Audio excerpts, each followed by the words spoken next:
जो कि अब राजत्व को काफी गरिमा में बना दिया था बलबन ने पहले, फिर अलाउद्दीन खिलजी ने। इसलिए सीधा वो उस पद को नहीं लेता है, परंतु प्रॉक्सी किंग की भूमिका निभाने लगता है। लेकिन 35 दिनों के शासन के बाद स्वयं अलाउद्दीन खिलजी के दासों ने मलिक काफूर की धोखे से हत्या कर दी। फिर जब मलिक काफूर की हत्या हुई तब मुबारक खान को हजार सुतुन के किले से निकाला गया और फिर उसे शिहाबुद्दीन उमर का संरक्षक बना दिया गया। तो मुबारक खान ने 64 दिनों तक तो संरक्षक का काम किया। उसके बाद शिहाबुद्दीन उमर को अंधा बनाकर जेल खाने में डाल दिया, स्वयं को मुबारक शाह खिलजी के नाम से सुल्तान घोषित कर दिया। वही इस वंश का अंतिम शासक है, जिसके बारे में आगे हम चर्चा करें। तो अब यहां पर आप देखते हो कि वही दूसरा वाला पॉइंट है कि मलिक काफूर, और तीसरा वाला पॉइंट है उसके भू राजस्व सुधार का लाभ राज्य को मिला, किसानों को नहीं। किसानों पर पूर्ववत कर का अधिभार बना रहा, तो उसका वो नकारात्मक पक्ष हमने दिखाया। अलाउद्दीन खिलजी के प्रशासनिक सुधारों के महत्व का परीक्षण करें, क्या वह उन उपायों को लागू करने में वास्तविक रूप में सफल रहा। यह क्वेश्चन शायद 2015 या 16 में पूछा था, तो यही क्वेश्चन है, तो इसका हमने आंसर करके दिया है। तो पहला पार्ट है कि अलाउद्दीन खिलजी के प्रशासनिक सुधारों के महत्व का परीक्षण करें। तो यहां पर आप देखते हैं कि अलाउद्दीन खिलजी एक अनोखा साम्राज्यवादी था। उसके साम्राज्यवाद का बल न केवल सैनिक विजयों वरन प्रशासनिक केंद्रीयकरण पर भी रहा था, अतः उसके प्रशासनिक सुधार उसी साम्राज्यवादी उद्देश्य से परिचालित थे। अलाउद्दीन खिलजी के अंतर्गत ही सल्तनत काल की कई महत्वपूर्ण संस्थाओं ने आकार ग्रहण किया। उदाहरण के लिए सैन्य व्यवस्था, भू राजस्व व्यवस्था आदि। प्रशासनिक सुधारों का महत्व, अब महत्व में आपको बताया जाता है कि एक अमीर वर्ग पर कठोर नियंत्रण तथा साम्राज्य में शांति और अस्थायित्व आया तथा विद्रोह की घटनाएं कम हुई। दूसरा, अमीर वर्ग का दरवाजा गैर तुर्को, मतलब वही 5-6 चीजें जो आप प्रशासन के महत्व में दोगे वो दिया हुआ है। और फिर सेकंड है कि वो इन उपायों को लागू करने में वास्तविक रूप में सफल रहा, प्रश्नवाचक। ऐसे क्वेश्चन आपको हमेशा समस्या पैदा करते हैं, क्योंकि आपको पता नहीं चलता है इसमें स्टैंड क्या लिया जाए। तो यहां हमने आपको दिया, अलाउद्दीन खिलजी के उपर्युक्त सुधार ये दर्शाते हैं कि वह एक सक्षम तथा केंद्रीकृत प्रशासनिक व्यवस्था को स्थापित करने के लिए कटिबद्ध था, किंतु उसकी विफलता का एक कारण यह रहा कि उसके समस्त सुधार महज एक व्यक्ति की प्रतिभा पर निर्भर थे, अतः इस व्यक्ति की अनुपस्थिति में उसका संचालन कठिन हो गया। देखो पहला पॉइंट है, अब साइड पॉइंट बना लेना ताकि ध्यान रहे। एक व्यक्ति की प्रतिभा पर कोई चीज निर्भर रहता है, जब वो व्यक्ति को जाते हैं वो पद्धति टूट जाती है, एक वो खामी हो गई। दूसरे अलाउद्दीन खिलजी के सुधार एक कठोर निरंकुश ढांचे पर आश्रित थे। यही वजह है कि उन्हें एक लंबे काल तक जारी रखा नहीं जा सकता। आखिर तलवार के बल पर आप किसी पद्धति को अधिक समय तक जारी नहीं रख सकते हैं, उसके लिए आपको स्वीकृति चाहिए होती है। यही वजह है कि उन्हें एक लंबे काल तक जारी नहीं रखा जा सकता था। उदाहरण के लिए उसकी बाजार नियंत्रण व्यवस्था उसकी मृत्यु के साथ ही समाप्त हो गई। उसी प्रकार उसके उत्तराधिकारी मुबारक शाह ने आंशिक रूप में तथा गयासुद्दीन तुगलक ने पूरी तरह मसाहत की पद्धति, मसाहत का मतलब भूमि पैमाइश की पद्धति जो अलाउद्दीन खिलजी ने शुरू की थी, उसी को मसाहत की पद्धति बोलते हैं। तो उसकी मसाहत की पद्धति को छोड़ दिया। फिर भी उसके प्रशासनिक सुधारों का अपना एक महत्व है। प्रशासनिक सुधारों के प्रति अभिरुचि के कारण उसकी तुलना शेरशाह एवं अकबर जैसे शासकों से भी की जा सकती है। उसके कुछ सुधारों ने आगे शेरशाह के सुधार के लिए मार्ग प्रशस्त कर दिया। तो मतलब यहां पर यह कहा जा रहा है कि पूरी तरह तो उसकी पद्धति सफल नहीं रही, और इसके दो कारण थे। एक तो एक व्यक्तिगत प्रतिभा पर ही निर्भर था।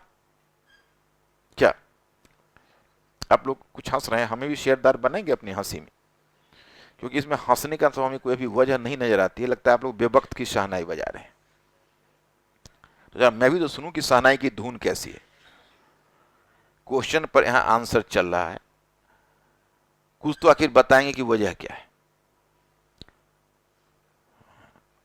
आज का टेस्ट दिए हो, लिखे हो क्वेश्चन? पहले मैं एक बार ये क्वेश्चन सबको डिस्कस कर देता हूं, फिर सोचते हैं कि इसमें कुछ क्वेश्चन निकल सकता है, तो फिर उसको फॉर्म करते हैं, है ना। तो ये जो आप देख रहे हो कि क्योंकि देखो उसके सुधारों का परीक्षण करें, ये क्वेश्चन तो मान लो तुम कहीं से भी 5-6 पॉइंट निकाल लोगे जैसे यहां भी है, लेकिन जो second part of the question है कि वो उन उपायों को लागू करने में वास्तविक रूप में सफल रहा, प्रश्नवाचक चिन्ह, तो ऐसे क्वेश्चन तुम लोगों के बस से बाहर निकल जाते हैं, क्योंकि उसमें सोच के निकालना पड़ता है, पुस्तक में लिखी मिलती नहीं। तो एक व्यक्तिगत प्रतिभा पर आश्रित होना, और दूसरा उसकी पद्धति का अत्यधिक निरंकुश ढांचे पर आधारित होना। तो इसका सहज उपाय यही होता है कि उसको साइड में पॉइंट बना लिया जाए और साइड में पॉइंट बना के उसको याद कर लिया जाए। ऐसे पॉइंट का सीधा सा तरीका है कि आप इसको, क्योंकि एग्जाम हॉल में सीधा इसको रिप्रोड्यूस किया जा सके, इसके लिए इस पद्धति को अपनाना आवश्यक होता है। अब अलाउद्दीन खिलजी की जो बाजार नियंत्रण है, ये उस समय पहले आपके क्वेश्चन का साइज 600 वर्ड्स का हुआ करता था, एक टाइम था, तो इसलिए इसको खैर आपको इंफॉर्मेशन दिया जा रहा है। अलाउद्दीन खिलजी के प्रशासनिक और आर्थिक विनियमन के परिणाम, तो वो वही चीज हो गई जो अभी आपने प्रशासनिक का पढ़ा ही। एक यूपीपीसीएस में पूछा था बहुत पहले, समसामयिक अर्थव्यवस्था पर, ये पेज संख्या 51 में है, समसामयिक अर्थव्यवस्था पर समाज पर अलाउद्दीन खिलजी के बाजार सुधारों के प्रभाव का मूल्यांकन कीजिए। समसामयिक अर्थव्यवस्था और समाज दोनों पर, तो समसामयिक का वहां पर यूपीपीसीएस ने पूछा था, तो बहुत सारे कोचिंग इंस्टीट्यूट वाले ने समसामयिक का मतलब वर्तमान लगा के उस पर लिखवा दिया था बच्चों। समसामयिक का मतलब है कि उस समय जो अलाउद्दीन खिलजी का, तो वर्तमान पर क्या प्रभाव पड़ा, इस पर तो किसी हिस्टोरियन का रिसर्च है ही नहीं। मध्यकालीन भारत के इतिहास में अलाउद्दीन के योगदान का आकलन कीजिए। तो अब अगर ओवरऑल अगर आपको उसके कंट्रीब्यूशन पर लिखना हो, तो यहाँ पर 7 पॉइंट्स दिए गए हैं। साम्राज्य निर्माण की परंपरा आरंभ की, याद रहेगा, दक्षिणी नीति तथा अकबर की राजपूत नीति की पृष्ठभूमि तैयार की, राजनीति को धर्म से पृथक परिणति अकबर के राजत्व के रूप में, भू राजस्व सुधार, सैन्य सुधार, अस्थायी सेना, साम्राज्यवाद के सामाजिक आधार का विस्तार किया, बाजार नियंत्रण। बर्नी द्वारा वर्णित उन अधिनियमों की समीक्षा कीजिए जो अलाउद्दीन खिलजी के द्वारा बाजार नियंत्रण के लिए लागू किए गए थे। ये क्वेश्चन 2013 में पूछा था, 2013 यूपीएससी में। प्रश्न को समझिए।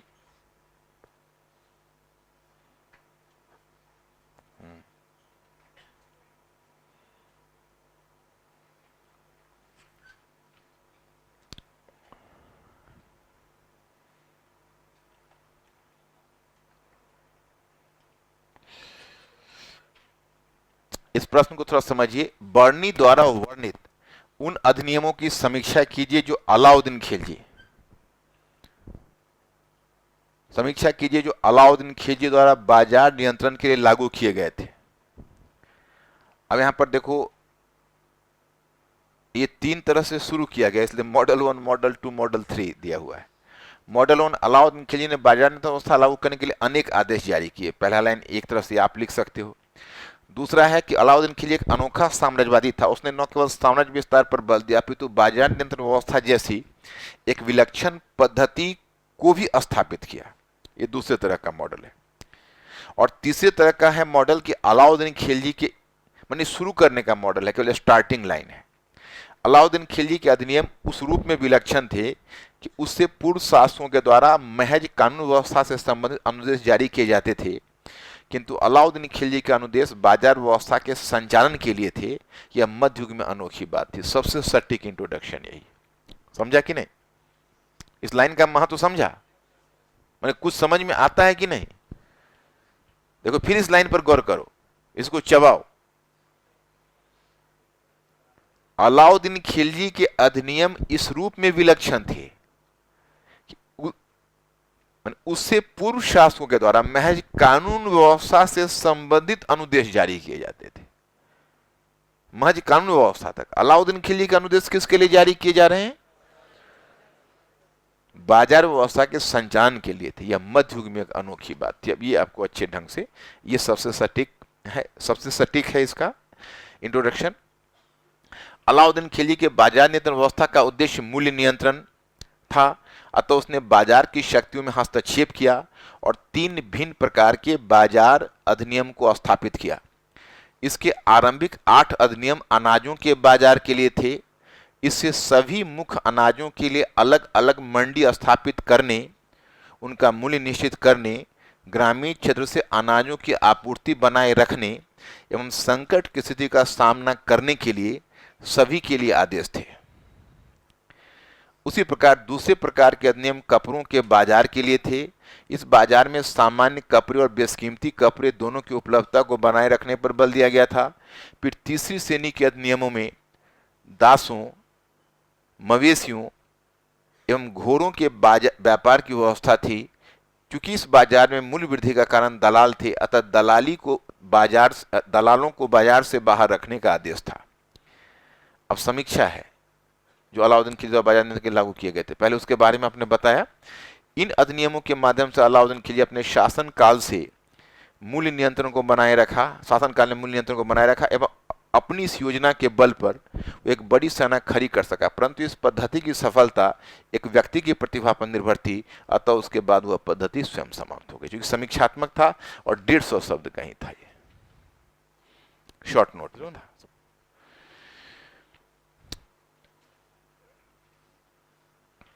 एक देखो, ये जो एक इससे पहले पेज पर 52 नंबर पेज पर है, उसमें आधा ही क्वेश्चन का आंसर दिया हुआ है। क्योंकि 600 शब्द के जो क्वेश्चन होते थे तब इसके आंसर थे। तो इसमें दिया गया है कि अलाउद्दीन खिलजी के शासनकाल के प्रशासनिक और आर्थिक नियंत्रणों का महत्व बताइए, उनका निहितार्थ क्या था। तो पहला पार्ट जो प्रशासनिक और आर्थिक नियंत्रणों का महत्व है वो कई बार हो चुका कई क्वेश्चन में, तो इसलिए उसको रिपीट यहां नहीं किया गया। निहितार्थ एक नई चीज है, मैंने उसका महत्व बताइए, उनका क्या निहितार्थ क्या था, तो निहितार्थ में यहां पर दिया गया है। अलाउद्दीन खिलजी के इन सुधारों का निहितार्थ साम्राज्य को एक ठोस आधार प्रदान करना था। वस्तुतः अलाउद्दीन खिलजी के सुधार साम्राज्य की आवश्यकता के अनुकूल थे। उसके राजत्व की नीति ने साम्राज्य के सामाजिक आधार का विस्तार किया। यहाँ उसका उद्देश्य अमीर वर्ग में विभिन्न तत्वों को शामिल करना था। उसी प्रकार अमीरों पर कठोर नियंत्रण स्थापित कर वह एक केंद्रीकृत प्रशासनिक व्यवस्था का निर्माण करना चाहता था। उसके सैनिक सुधारों का उद्देश्य एक दक्ष एवं कुशल सैन्य व्यवस्था का गठन था, ताकि सफलतापूर्वक मंगोल आक्रमण का सामना किया जा सके एवं एक साम्राज्यवादी विस्तार की नीति का क्रियान्वयन हो सके। एक विशाल एवं अस्थायी सैन्य व्यवस्था के गठन के लिए आवश्यक था कि अधिक से अधिक संसाधनों का दोहन। अतः अलाउद्दीन खिलजी के भूरा सुधार को इसी संदर्भ में देखा जा सकता है। उसी प्रकार उसकी बाजार नियंत्रण व्यवस्था भी सैनिक उद्देश्य ही परिचालित थी। यहाँ अलाउद्दीन खिलजी का उद्देश्य था कम से कम खर्च पर एक बड़ी से बड़ी सेना का गठन। तो निहितार्थ में वही चीज दिया है। अब मुझे लगता है कि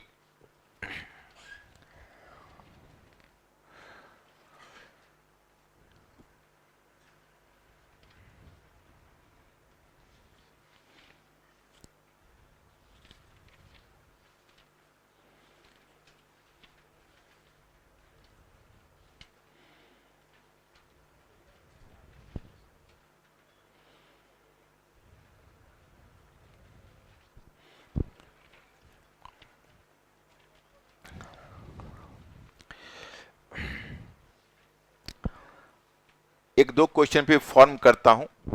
सारा एरिया तो इसमें कवर हो ही गया जो पीछे स्टेट में यूपीएससी में लिया गया है।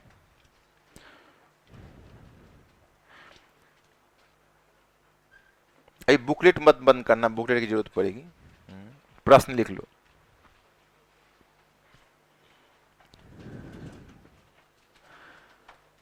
एक लिखना कि अलाउद्दीन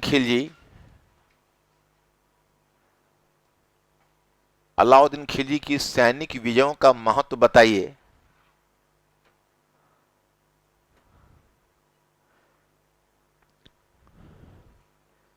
अलाउद्दीन खिलजी की सैनिक विजयों का महत्व बताइए। सेकंड पार्ट में लिखना, क्या अलाउद्दीन खिलजी का काल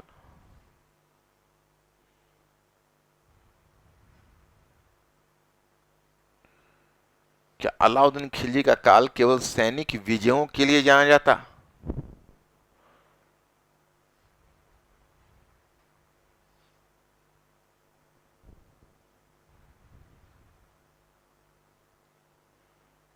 केवल सैनिक विजयों के लिए जाना जाता? प्रश्नवाचक चिन्ह डाल दीजिए।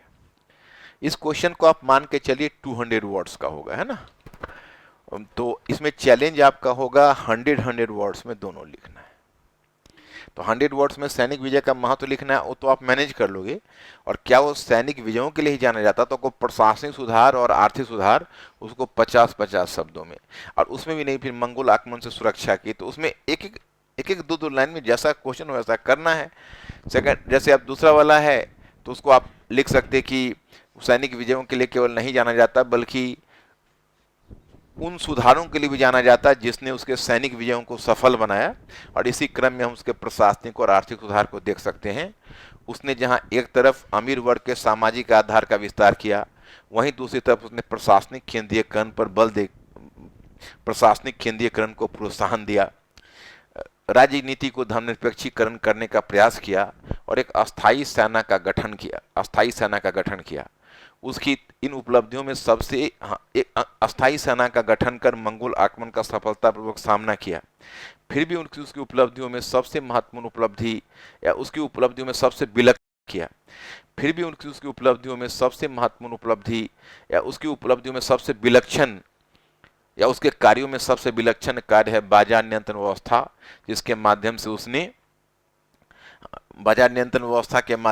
मध्य युग में एक विलक्षण पद्धति को जन्म दिया और बाजार की शक्तियों में सीधा हस्तक्षेप करने का प्रयास किया। तो इतना लिख दोगे 100 शब्द में, तो उसमें सबकी झलक उसी 100 शब्द में आपको दे देनी है इस क्वेश्चन।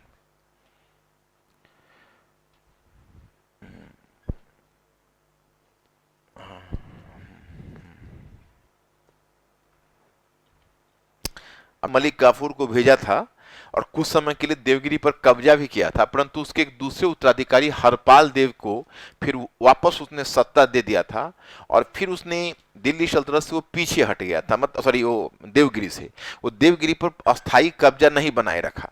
यहाँ पर मुबारक शाह खिलजी ने देवगिरी पर अस्थायी कब्जा बना लिया और उसने इसको जीतकर सल्तनत में मिला लिया। एक घटना 1318 की है, तो यही उसका अंतिम विस्तार है। और दिल्ली सल्तनत यहाँ पर मुबारक शाह खिलजी ने अलाउद्दीन खिलजी की नीति को उलट दिया और विस्तार की नीति अपना ली। 1320 में उसका डेथ हो गया। एक्चुअली उसने अपना वकील सुल्तान या नायब के पद पर खुसरो की नियुक्ति की थी। खुसरो एक हिंदू कन्वर्ट था और उसने वास्तविक सत्ता अपने हाथों में ले ली थी और उम्मीद की जाती है कि बाद में उसने मुबारक शाह खिलजी को जहर दे दिया। तो 1320 में मुबारक शाह खिलजी का डेथ हो गया। उसके बाद खुसरो ने अपने आप को खुसरो शाह के नाम से सुल्तान घोषित कर दिया। वह एक इंडियन कन्वर्ट था, हिंदू कन्वर्ट था, इसलिए मुस्लिम समाज में उसे वह सम्मान प्राप्त नहीं हुआ और वह अपने शासन को वैधता दिलाने के लिए अपने खजाने से खुलकर धन लुटाया और उस समय सूफी संतों को, दरवेशों को और उलेमाओं को बड़ी मात्रा में अनुदान दिए। इस कारण से सल्तनत का खजाना खाली हो गया। लेकिन खुसरो शाह के विरुद्ध जो महत्वपूर्ण मुस्लिम अमीर थे उसका असंतोष उमड़ने लगा। इसी क्रम में दीपालपुर का उसमें वार्डन ऑफ द मार्चेस उत्तर पश्चिम की सुरक्षा के लिए नियुक्त किया था अलाउद्दीन खिलजी ने गाजी मलिक को। तो गाजी मलिक दीपालपुर से चला और वो दिल्ली में आकर उसने खुसरो शाह को एक युद्ध में पराजित करके उसे मार डाला और मारने के बाद तब वह राजमहल में घुसा कि अलाउद्दीन खिलजी का कोई भी उत्तराधिकारी बच गया होगा तो उसे सुल्तान बना देंगे। लेकिन जब वह पैलेस में गया तो वहां पर फूट फूट कर रो पड़ा, क्योंकि उस पैलेस में एक भी बच्चे को खुसरो शाह ने नहीं छोड़ा था, सबको मार डाला था। तो अब उसका कोई उत्तराधिकारी बचा हुआ नहीं था। तो फिर गाजी मलिक ने अपने आप को गयासुद्दीन तुगलक के नाम से 1320 में सुल्तान घोषित कर दिया। तो अलाउद्दीन खिलजी के बाद कहानी के रूप में डेवलपमेंट यही है। फिर 1320 से 1325 में अब आपका आ जाता है तुगलक वंश और गयासुद्दीन। अब 1320 में तुगलक वंश की स्थापना हुई और तुगलक वंश का एक लंबा इतिहास है जो 1320 से शुरू होगा और वो चलेगा 1414 तक 1414 तक। और उसी तुगलक वंश में आप देखोगे सबसे पहला सुल्तान गयासुद्दीन तुगलक होगा। तो गयासुद्दीन तुगलक के काल में देवगिरी को तो पहले ही मुबारक शाह खिलजी जीत चुका है और ये जो क्षेत्र तुम वारंगल देख रहे हो, ये वारंगल के राज्य के विरुद्ध गयासुद्दीन तुगलक ने अपने पुत्र जौना खान को भेजा था। वही जौना खान था मोहम्मद बिन तुगलक। तो जौना खान ने पहले 1323 में अभियान किया था, हालांकि उसमें विफल हो गया था अभियान। 1324 में, जैसे 1318 में, ये तो 1324 में जौना खान ने इसे जीत लिया। तो गयासुद्दीन तुगलक तक सल्तनत का विस्तार दक्षिण में वारंगल तक हो गया। फिर 1325 में गयासुद्दीन तुगलक के बारे में कहा जाता है कि ये क्षेत्र को तो उसने जीता और गयासुद्दीन तुगलक ने एक अभियान बंगाल का किया था दिल्ली से। बंगाल अभियान करने का कारण यह था कि बंगाल का एक जो गवर्नर था फखरुद्दीन मुबारक शाह, उसने विद्रोह कर दिया था। तो उसके दमन के लिए गयासुद्दीन तुगलक ने वहां अभियान किया था और बंगाल से बहुत सारा धन प्राप्त किया था, हाथी, घोड़े, ऊंट ये सब बड़ी संख्या में लेकर वो वापस लौटा था। वही जो लौट रहा था तो दिल्ली से पहले, जिसको अभी वर्तमान फरीदाबाद देखते हो, दिल्ली का प्रवेश द्वार था, तो वहां उसके स्वागत के लिए जौना खान उसके बेटे ने एक बहुत बड़ा लकड़ी का पैलेस बनवाया और वहीं पर उसको वेलकम करने के लिए वहां पर एक बहुत बड़े जलसे का आयोजन किया। तो उसी जो वहां से जो लौट रहा था गयासुद्दीन तुगलक, जब वहां से उस हाथी घोड़े ऊंट को लेकर जो लौटा था बंगाल से, तो उसी का प्रदर्शन हो रहा था, उसी में हाथियों का दौर हो रहा था। तो संभवतः हाथियों के पैर की धमक से वो लकड़ी का प्रसाद गिर गया, उसी में गयासुद्दीन तुगलक दबकर मर गया। तो इसमें एक कॉन्स्पिरेसी थ्योरी भी, जैसे बर्नी कहता है बिजली गिरने से हुई, लेकिन इब्न बतूता उसको षड्यंत्र मानता है, जो विदेशी लेखक है। और आगे अकबर के काल में लिखने वाला एक लेखक बदाऊनी है, वह भी उसके पीछे षड्यंत्र की भूमिका मानता है। तो इसलिए अभी भी यह विवादास्पद है कि क्या हुआ, लेकिन संभवतः एक्सीडेंटल ही डेथ उसका हुआ और 1325 में मोहम्मद बिन तुगलक सुल्तान बन गया। तो 1325 से लेकर 1351 तक जो मोहम्मद बिन तुगलक का काल है वो काफी कलरफुल है। तो इसमें भी कई चीज मोहम्मद बिन तुगलक का दिया हुआ है और कई चीज हम लोगों को लेना है। तो आप पहला काम कीजिएगा कि उस आधे पेज को इसमें आप नोट डाउन कर लीजिएगा, ताकि आपका लिंक बन जाए, समझ रहे हो ना। वो उतना ही जो क्लास में ही करवाया हुआ है वही है, फिर दोबारा करवाने में आपका समय नष्ट होगा, उसका कोई फायदा नहीं।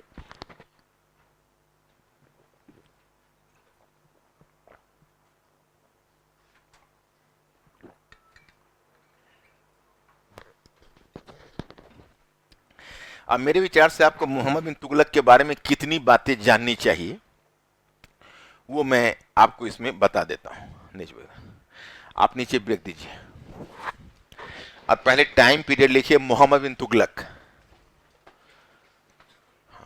मोहम्मद बिन तुगलक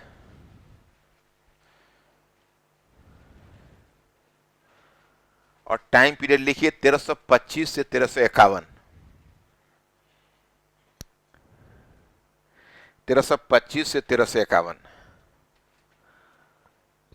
अब नीचे ब्रेक देकर पहले लिखिए हाँ हाँ हाँ हाँ हाँ हाँ हाँ।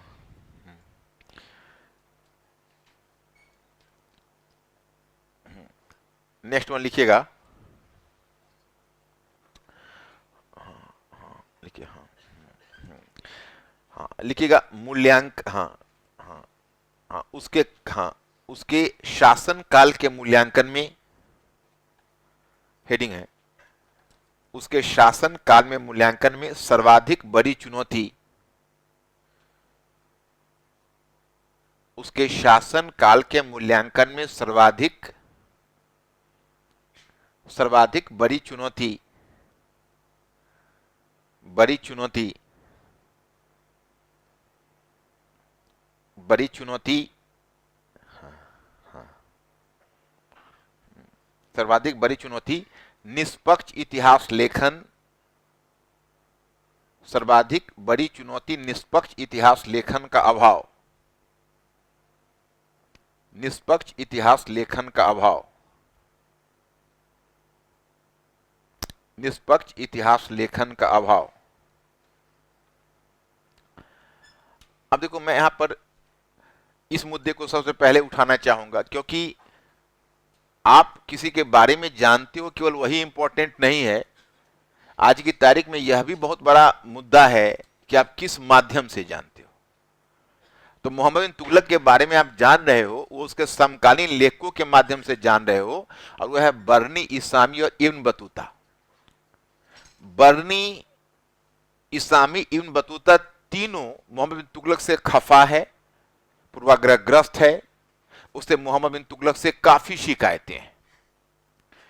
जैसे बर्नी को शिकायत यह है कि मोहम्मद बिन बर्नी एक रूढ़िवादी सुन्नी मुसलमान है, एक कट्टर सुन्नी मुसलमान है, और मोहम्मद बिन तुगलक की जो नीति रही है उसकी धार्मिक सामाजिक नीति बड़ी उदार नीति रही है, जिसको बर्नी पचा नहीं पा रहा। यह बर्नी की समस्या है। दूसरा है इसामी। इसामी की समस्या है कि इसामी, वैसे भी तुम देखोगे तो इसामी जो मोहम्मद बिन तुगलक के काल का एक इसका प्रतिद्वंदी है, जिसने बहमनी राज्य की स्थापना की थी। आपने बहमान शाह का नाम सुना होगा। तो बहमनी शासक, बहमनी राज्य के संस्थापक बहमान शाह का इतिहासकार है वो, उसका उसका कह सकते हो दरबारी लेखक है। तो वो मोहम्मद बिन तुगलक के बारे में क्या व्यू रखेगा आप समझ सकते हो। और उसके साथ उसका एक व्यक्तिगत समस्या भी है या व्यक्तिगत आक्रोश भी है मोहम्मद बिन तुगलक से, क्योंकि बताया जाता है कि जब मोहम्मद बिन तुगलक ने दिल्ली से देवगिरी राजधानी परिवर्तन किया था तो उस समय